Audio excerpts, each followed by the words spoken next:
Tough, courageous, charismatic, heroic, greatness. That's what it takes to become a racing legend. On NASCAR's great drivers, past, present, and future, we'll ride shotgun with the best drivers in stock car racing.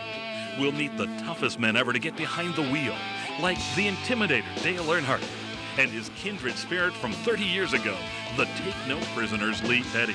He was one of the guys that kind of came along that was rough and tumble and would borrow your car and flip it in a race and then say thanks for the ride and leave you hanging there with your wrecked car. If people think Earnhardt's rough, I don't think he was in the same league with Lee Petty. The hard-driving Curtis Turner and the moonshiner Junior Johnson, who drove one way, win or wreck. And the other greats like David Pearson, the Silver Fox, and Ned Jarrett, smooth on the racetrack. The charismatic Darrell Waltrip, and of course, the king, Richard Petty. Richard Petty probably is this sport's consummate all-time professional in all facets of the sport. Sure, there may have been better pure drivers, but there have never been better pure ambassadors to the sport or better people in the sport. We'll find out what drove these men to wrestle a stock car deep in the corner of a racetrack and how their accomplishments earned them their place in history. And we'll meet the drivers battling to become legends, like Jeff Gordon, wonder kid of the 90s. Join Dr. Jerry Bunch for a high-speed ride on NASCAR's great drivers, past, present, and future. And keep an eye out for our other great racing tapes, like the thrill-filled legendary tracks, Unforgettable Moments, and the profile of champion Jeff Gordon in Triumph of a Dream, all from Sony Music Video.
Man, I get chills just looking at these old cars.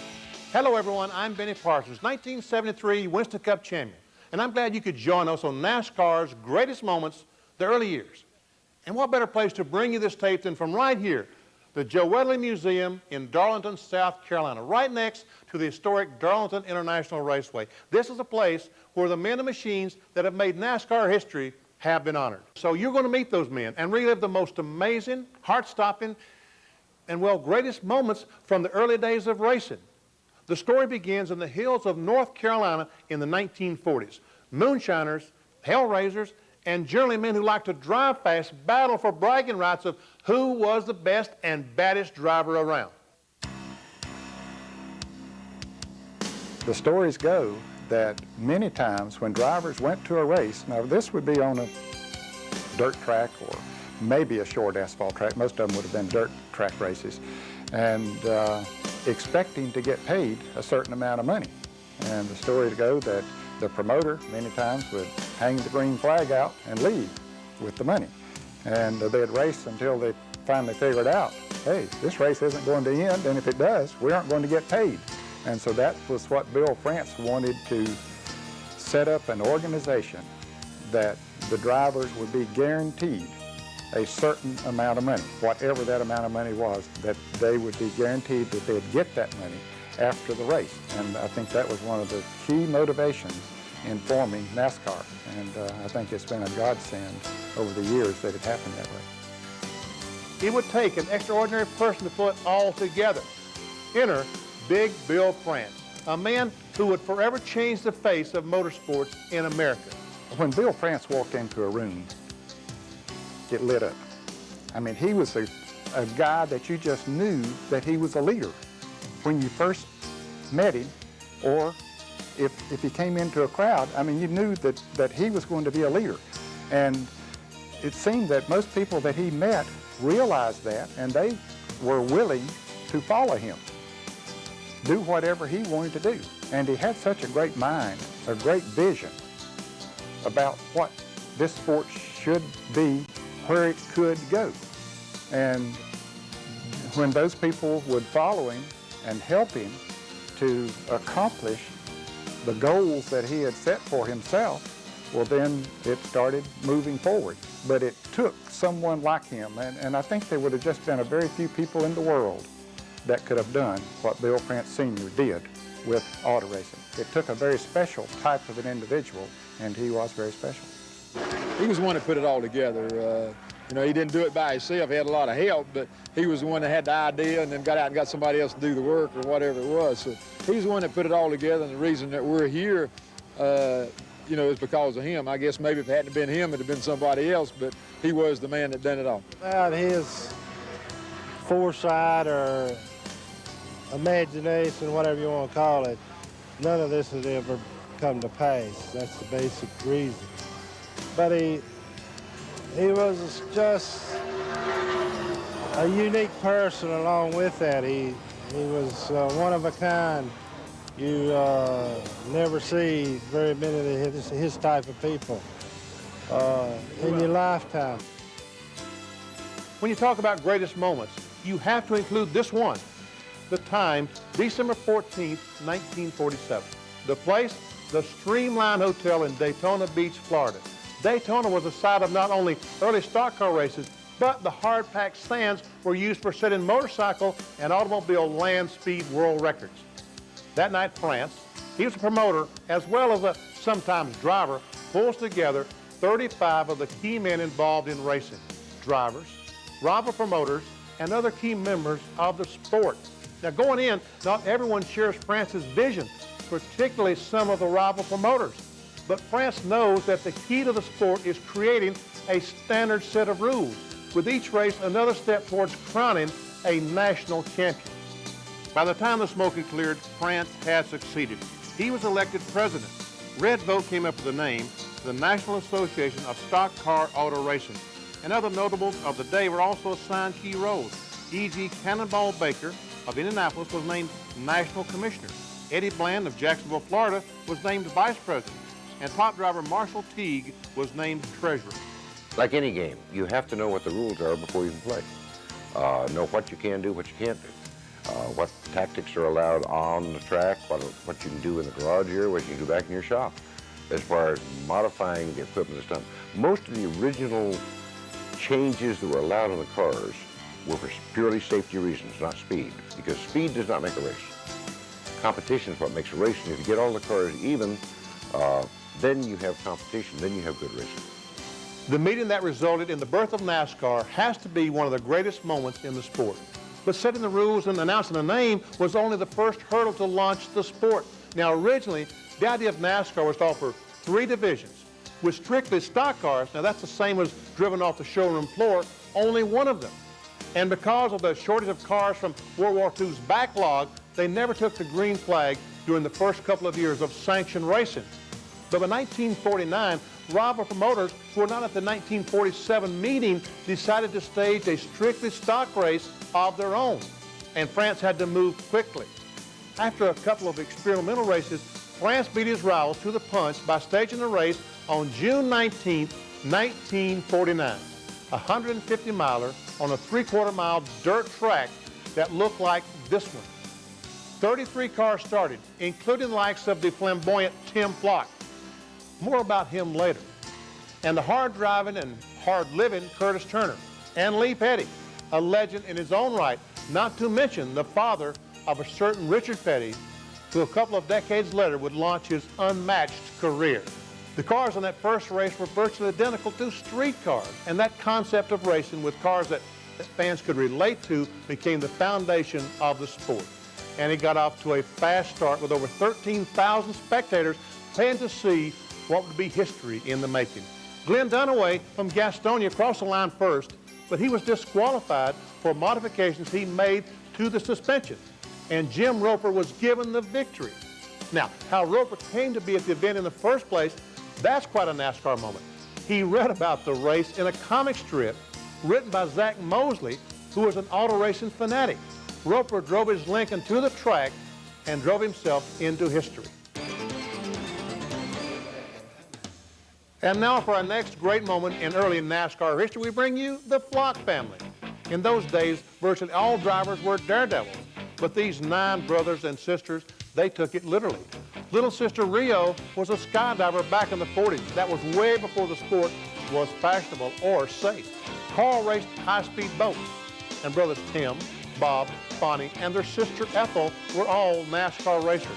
In the 1950s, Tim was the man, winning 2 championships and 40 victories, many of which came in a car like this, the famed Hudson Hornet. Along with winning, Tim loved headlines, and one of the ways he got it was with a very interesting co-pilot, Jocko Flacco. Ted Cheshire, who owned my Hudson Hornet, came up to me one day at the car lot in Atlanta and said, Tim, I've got a real cute African monkey. Would you let him ride in the race car with you? I said, Ted, have you lost your mind? I said, I don't believe NASCAR let us do that. But he said, would you let him ride? I said, well, you don't own the car. I'll let him ride. But he said, well, first I'm going to get him a little cloth helmet built and a uniform, put Jock on it, put some decals on it, and which he did. A seamstress made 2 little uniforms for him. So we was worried about NASCAR catching this monkey in this car. We run full seats back then, like you got in your passenger car today. So a upholstery shop in Atlanta built a perch where Jocko had 2 nylon belts. He could look out the window of the car. So we parked the car in the infield and waited until they was just fixing to start. Gentlemen, start your engine. We pulled in line, and NASCAR didn't know this monkey was in the car. And Benny, when they dropped that green flag, and I'm going down in the Hudson Hornet, which I was winning races in, when I'd pass a car, here's this driver looking over, and this monkey is grinning at him. They'd almost run into the wall, really. Now, he running 8 races with me, and we was running on a mile track in Raleigh on the 8th race. We had a board on a floorboard in our car with a chain. We could pull that board and had a light. We'd see the right front tire, and when a white streak come that tire, you had to come in and change it with about 2 laps. So you'd worn the tire into the cord. Wore the tire down to the cord and give you 2 laps to come in. But he had watched me pull that cord. He got out from under both belts and went down, and this is a true story, went down and a pebble hit him on the head, and he come and got on my back. Here I'm running 85, 90 mile an hour and leading the race. Funny's running second, and Speedy Thompson's third. So I come down pit road, and I real slow and easy, I hand him to a pit crew, and I caught second gear, but Funny come by and Speedy. That monkey cost me $750 difference, but stopping, which has never been done before in NASCAR history, made a pit stop to put a monkey out of your race car. Well, NASCAR must have known it after the second or third race. They didn't say a word, but you can't do nothing like that anymore. You know, when Earnhardt and Walter was getting booed 3 or 4 years ago, I told both of them, hey, all y'all got to do is get you a monkey, but you can't ride nothing in a race car anymore. But I was the most popular guy you ever seen. Everybody in the grandstand had to come down to see Jocko. See this monkey? Yeah. I had to fire him after the 8th race. I could never teach him to sign his autograph. Couldn't you?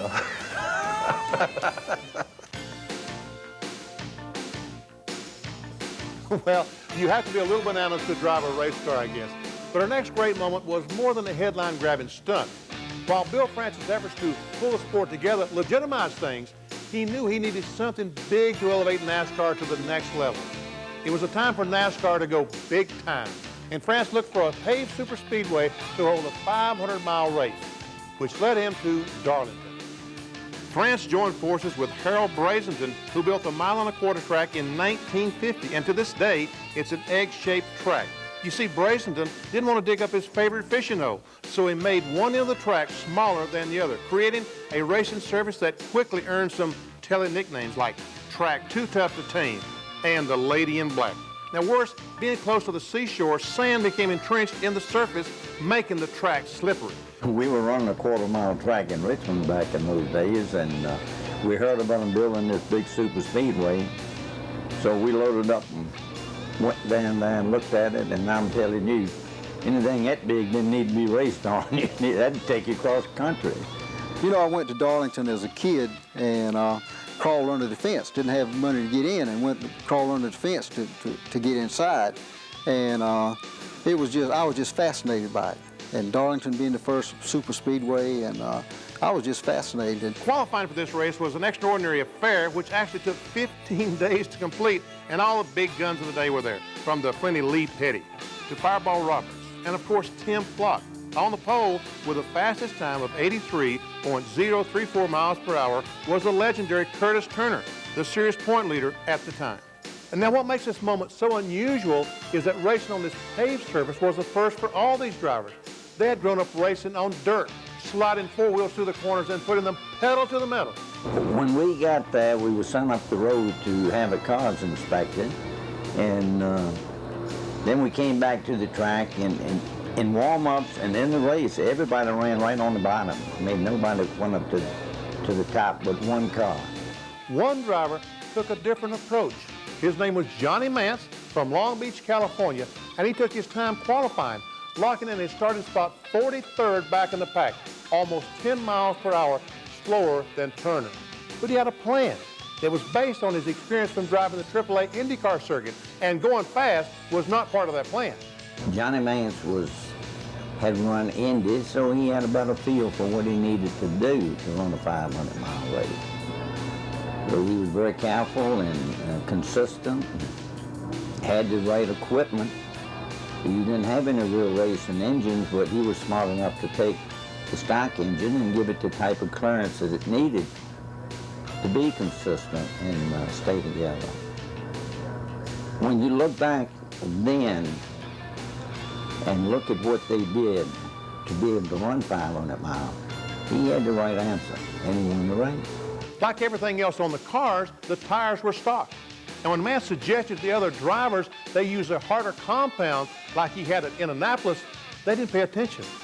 Well, at the onset, the big names battled for the lead, with Turner leading 22 of the early laps. He met the wrath of the lady in black when he flipped on lap 275 and eventually finished 60th.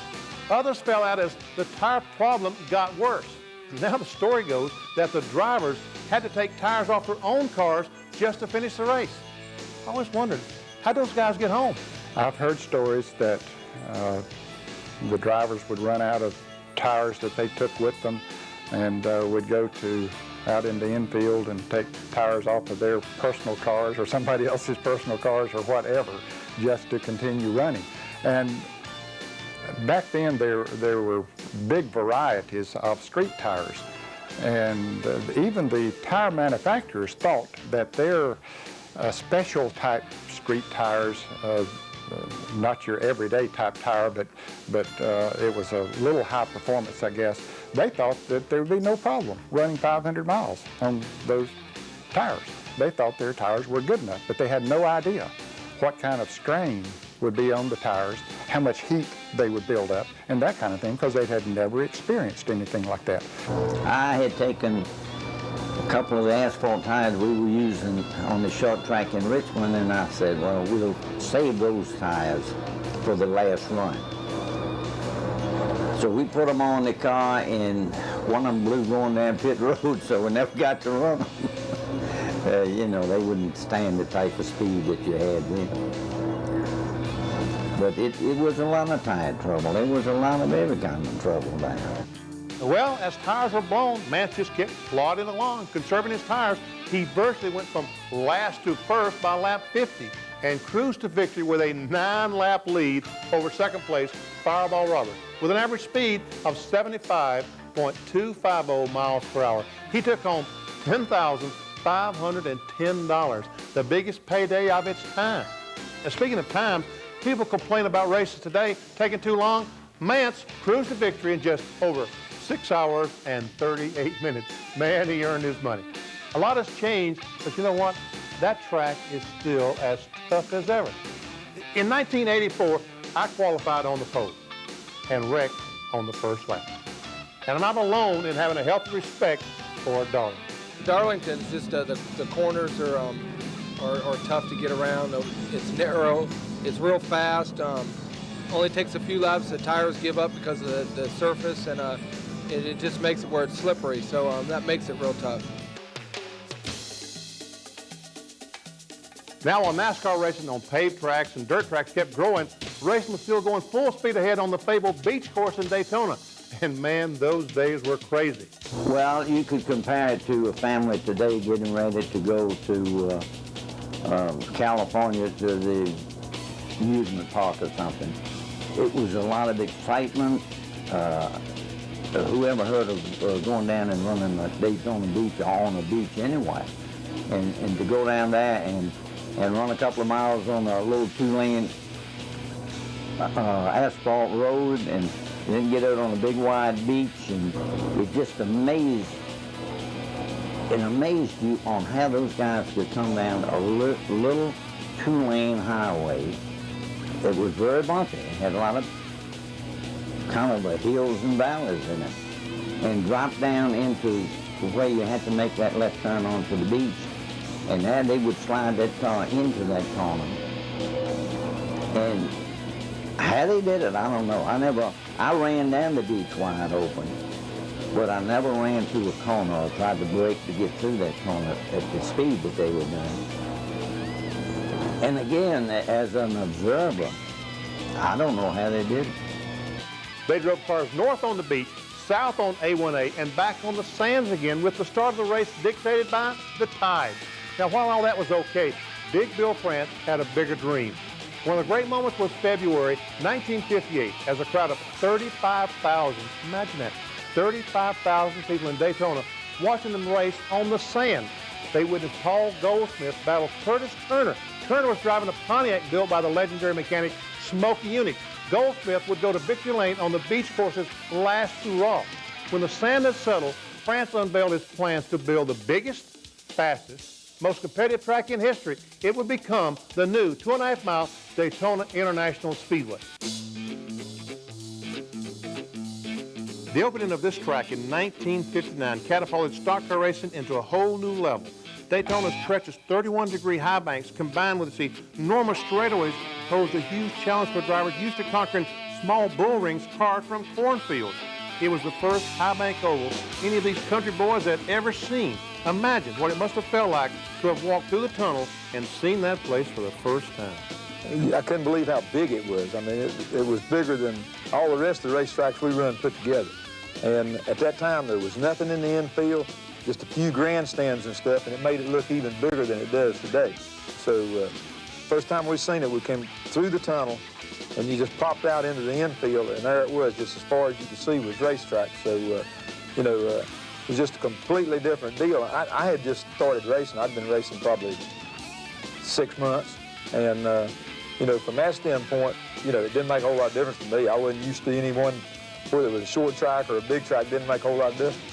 I was at Daytona in 1959 as a spectator, and that was the most awesome thing that I had ever seen in my life. And I couldn't figure it out how a car could just come off of the corner and just blow by somebody else with that much speed, and then the next lap, that driver would do him the same way. Had no idea what was going on as far as drafting was concerned. I just thought, well, he just mashed the pedal and took off, and then he got scared when he got out front and backed off, and the other guy passed him back. But we learned, as the time went by, that what was happening, they were drafting and building up that momentum and just blowing right on by. But it was awesome. All the greats were there. Fireball Roberts, series champion Lee Petty, and a hard-charging newcomer, Junior Johnson. It didn't take them long to find out how to get around that big track. And in a year or so, it was like they'd been running there all their life. Now, the most amazing thing about the first race at Daytona, and fans are going to find this hard to believe, is that despite the fact this was the first time any of these drivers had raced on a super speedway, there was not a single wreck or caution all day long. Man, is that incredible? 59 drivers battled for nearly 4 hours, racing at an average speed of 135.521. But don't think that doesn't mean the racing wasn't fierce and competitive right down to the wire. The lead changed hands 35 times that day until 2 cars sprinted for the finish. Now, the second most amazing moment from this first race, it was a photo finish between Johnny Beauchamp and Lee Petty. The third car in the shot is Joe Weatherly, and he's 2 laps down.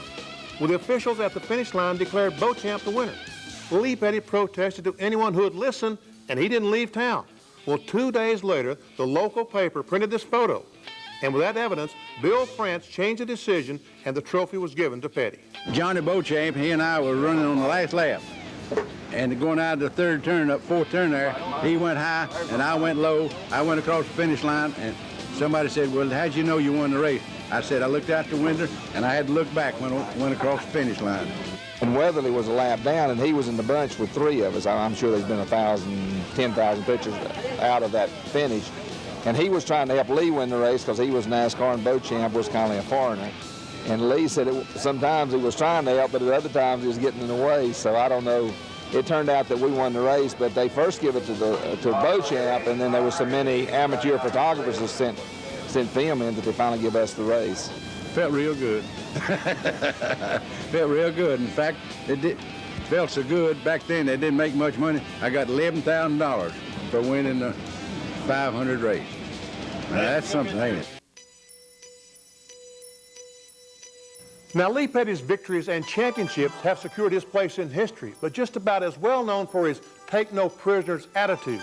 Basically, he would do whatever it took to win a race, and I mean whatever, which leads us to our next moment.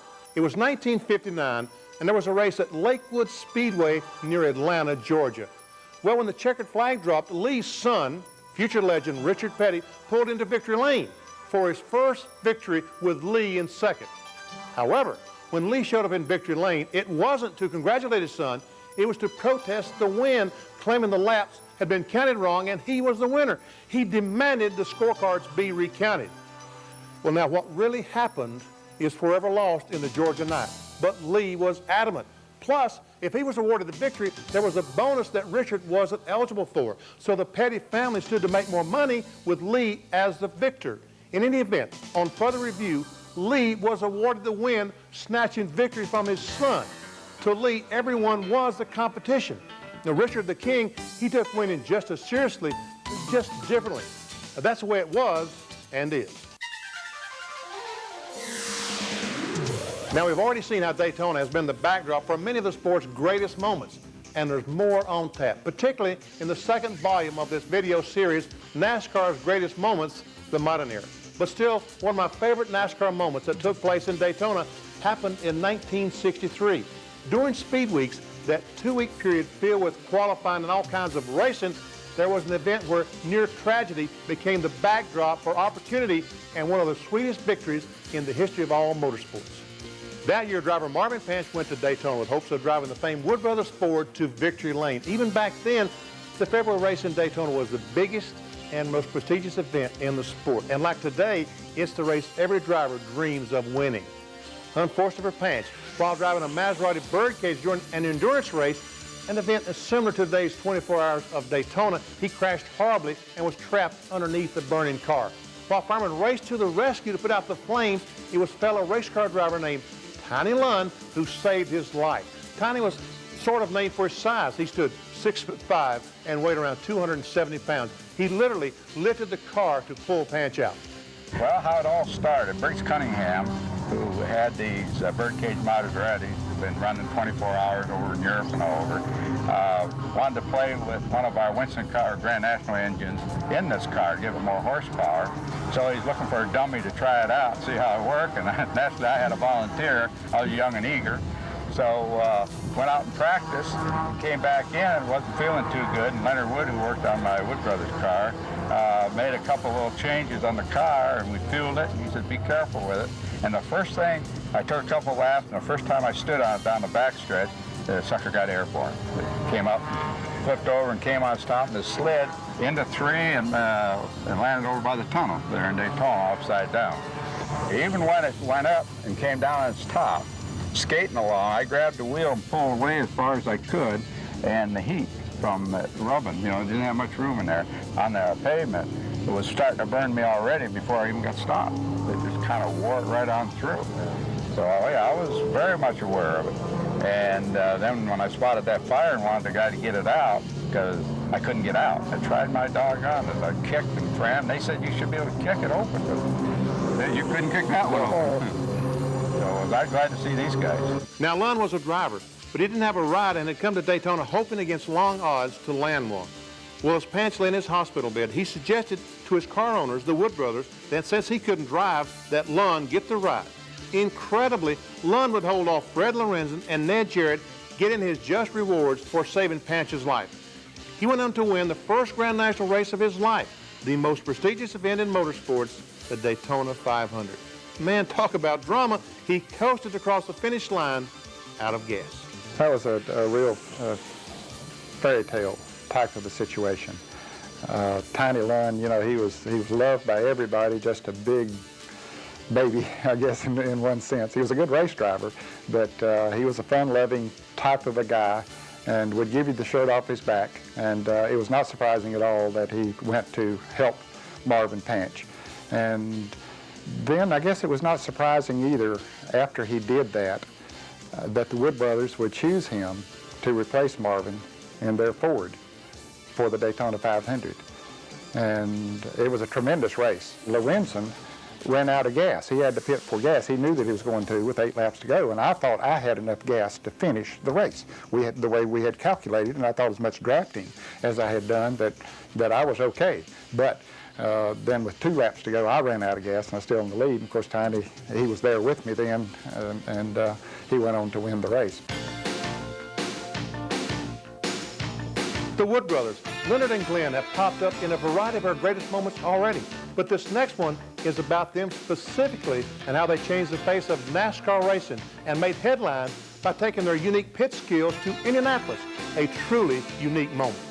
Now, the Wood brothers are classic NASCAR boys. Having grown up near the North Carolina and Virginia border, they worked the sawmill as boys, but only as a way to support their true love for racing. Glenn started out as a driver and battled against the best, including the famous Flocks, Curtis Turner, Lee Petty, and the rest of the gang. Leonard was the crew chief. Eventually, Glenn retired from behind the wheel and became a car owner with Leonard as his crew chief. Now, along with winning races on the track, the two pioneered pit stops, realizing you could pick up time on the track by getting out of the pits faster. They came up with a concept of assigning each man a particular task and having each job done at the same time. Their plan worked, and before long, all the competitors found out you could win a race by your speed in the pits as well as on the track. However, while NASCAR racers picked up this pit strategy pretty quick, the folks over at the famed Indianapolis Motor Speedway were still doing things the slow, old-fashioned way. Until one day, Leonard Wood got a strange call from world champion Jim Clark. Clark and his team were looking for an edge at the upcoming 1965 Indy 500. Before long, the Wood brothers were packing their bags to spend a Memorial Day afternoon at the Indianapolis Speedway. Ford wanted us to come up and pit Jim Clark, and we came into this English garage, and we were supposed to take his car over just and make a pit stop, but they didn't seem to resent it at all. It would have been much harder to do if they hadn't, but they just seemed to welcome us to come in, and they let us do anything we wanted to in preparations to make to prepare for a pit stop, you know. But you didn't change tires. Did that car run all day with no tire change? We didn't have to change tires, but we was prepared to. We had fitted all the dial pins and the wheels, you know, to fit on smoothly, and we had my brother Ray checking the tires for depth, you know, the wear depth every time, you know, and if it had been a wear problem, we would have certainly changed. Well, it worked. Clark used his edge in the pits to go on and take the checkered flag that day. And to this day, using the pits as a key component of winning has taken on an ever greater importance in NASCAR racing, with teams changing 4 tires, adjusting the suspension, and filling the car with gas, not to mention giving the driver a refreshing drink while cleaning his windshield in less than 20 seconds. The year was 1960. And while Daytona was still the crown prince of racing, the hub of the sport remained in Charlotte, North Carolina. And one of the brashest drivers in the sport, Curtis Turner, hooked up with one of the flamboyant promoters, Bruton Smith, and overcame tremendous odds to build the Charlotte Motor Speedway. When the track was finally done, the pair decided they needed big news to accompany their big new track and announced a 600-mile race, 100 miles longer than the Daytona 500. And they added a big purse, $106,250, with $27,150 going to the winner. Not surprisingly, with a bounty like that, all the big guns came out. Richard and Lee Petty, Gentleman Ned Jarrett, Fireball Roberts, and Junior Johnson. Now the track was so new that the drivers were told, stay out of the infield at all costs to avoid throwing mud and dirt on the track. Another problem was the design of pit road. At the end of pit road was Victory Lane. Well, drivers had problems all day, but none worse than Junior. Always a hard-charging driver, Junior found himself in the infield, trying to make it back on the track he ended up wiping out victory lane. Well, you used to work in the infield and you had a big caverns out there. I mean, they did a terrific job on that infield now, up till now. But back then, you could run down the hills, you had one high point, everybody headed for it was a pretty high spot over in this infield. And it took lots and lots of years for them to ever get this infield like it is today. Well, most of the stars of the day ended up cutting through the infield at one point or another and were penalized. By the time the mud had settled and the dirt wiped away, the lean 29-year-old no-name Joe Lee Johnson earned the victory by 4 laps over Johnny Beauchamp. It was a race and a victory that would have impact beyond what took place that day. It was another major step for the sport of auto racing to get people talking and get them interested in it, because you had another racetrack in Charlotte, North Carolina, which, the first Grand National race that was ever run was run at Charlotte, North Carolina on an old 3/4-mile dirt track. And to bring it back in a major form like this, it was big. And it just gave them something else to talk about and took our sport to one more level. As the 60s rolled along, one driver started notching victories and making a name for himself out of his father's long and storied shadow, Richard Petty. Just saying his name has a certain magic to it for any race car fan. And our next great moment is actually what happened, what Richard did throughout the 1967 season. Because of what was accomplished that year, his name became not only synonymous with racing, but with greatness. What allowed him to be spoken of in the same breath as Roger Maris's 61 home run season and Joe DiMaggio's hitting streak. He defined the ultimate in the sport and transcended it. In a sport where a few wins in a season is considered a success, consider the success Richard enjoyed that year. Of the 49 races held, he won 27, over 50%. One of those victories was at Darlington at the Rebel 400, a memorable victory. It was his 55th career win, put him ahead of his father on the all-time list. I never started out to set records, never thought about setting records. I just went out and did what I wanted to do and was real fortunate to be able to do what I did. And in the meantime, the records came along. I'd ran until 1967 or something like that, and then somebody come up one day and said, "You're getting close to your daddy's record for 54 wins." I'd never thought about it, and I wasn't shooting for it or nothing. We were just running races, and things were happening. And just like all the races we've run, all we've won, all we've lost, we never set out to do any record situation. We just went out and done our job and done what we enjoyed doing, and the records just happened to come. That's memorable, a great moment for sure, but not what made the year so amazing. There's the streak. It started with a win at Bowman Gray Stadium on August 12, 1967.